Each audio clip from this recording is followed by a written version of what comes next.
Hey, welcome back to the show. How was your vacation? Good? No? Okay. Sorry I asked. You sound like you could use a little comfort food. Do you want a mac and cheese? I'll make you a mac and cheese. No, we're not doing Blue Box. We make it ourselves, and it starts with boiling a big old pot of water, salty like the ocean, so we can cook our pasta, according to the box's instructions, because we listen to a box. Meanwhile, it's time to make a roux, and while I'm tossing in 3 tablespoons of butter to a small saucepan till it's melty and whisking in 3 tablespoons of flour till it's fully incorporated and the raw flour smell is gone, let me tell you the proud history of macaroni and cheese. Founded sometime in the early Renaissance, Macaronica was a humble village nestled between Italy and France. One side of the mighty Cheese River, influenced by its proximity to Italy, prided itself on its hand-milled and rolled pasta, while on the other side, closer to France, they were lauded for their bechamel sauce, a French staple during the era where Marie Antoinette was making everyone eat cake covered in sugarless frosting, which would eventually be altered and used for savory dishes to add a depth of richness. Oh, speaking of bechamel, let's not forget to keep doing that. So, let's add 2 cups of whole milk or cream slowly while stirring to allow it to thicken up for a few minutes on, lower to medium heat. Okay, back to the story. See, the pasta side of the river was overall getting tired of pasta without any toppings. Yeah, see, they were trying different nuts and dried berries from the woods, and nothing was really working, and they didn't really have that sauce developed. Meanwhile, the bechamel side was experimenting with adding different cheeses, and it was a wild success.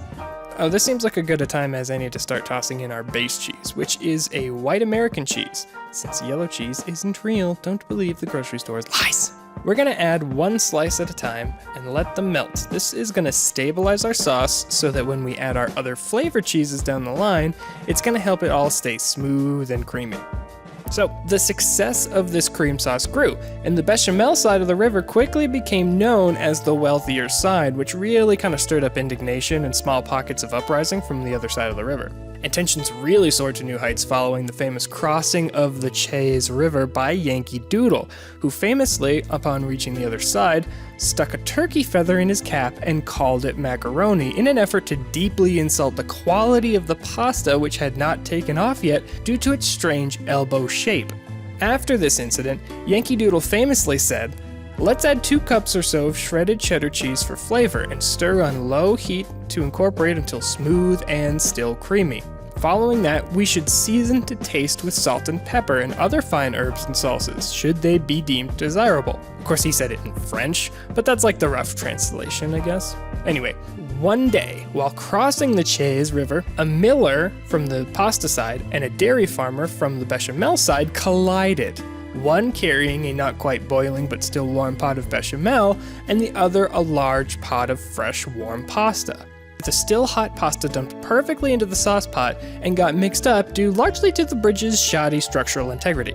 The 2 carriers locked eyes and said, "You got your peanut butter in my chocolate," and the other said, "You got your chocolate in my peanut butter." Of course, they were speaking metaphorically, referencing the Reese's Peanut Butter Cup commercial that just came out the previous year.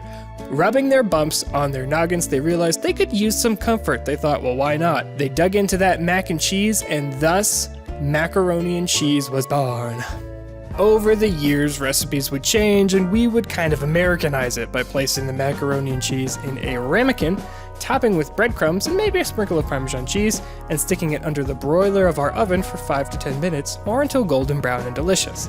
And there's absolutely nothing wrong with this way, but think that this humble food has such a simple and not at all made up origin, and it's enough to bring us all together, just like those 2 wandering souls crossing the river, thus creating something so magical. And you want to know what their names are? Well, I'll tell you. I don't know. Thank you for watching A Cooking Thing. We have a lot of recipes from all over the world to share here, so don't be shy. Grab a small Danish, curl up with a good book, and watch our videos instead of reading the book. See you next time. Also, if you reheat it as leftovers, put some milk in the bowl and stir after it comes out of the microwave. It'll be super creamy and fresh again.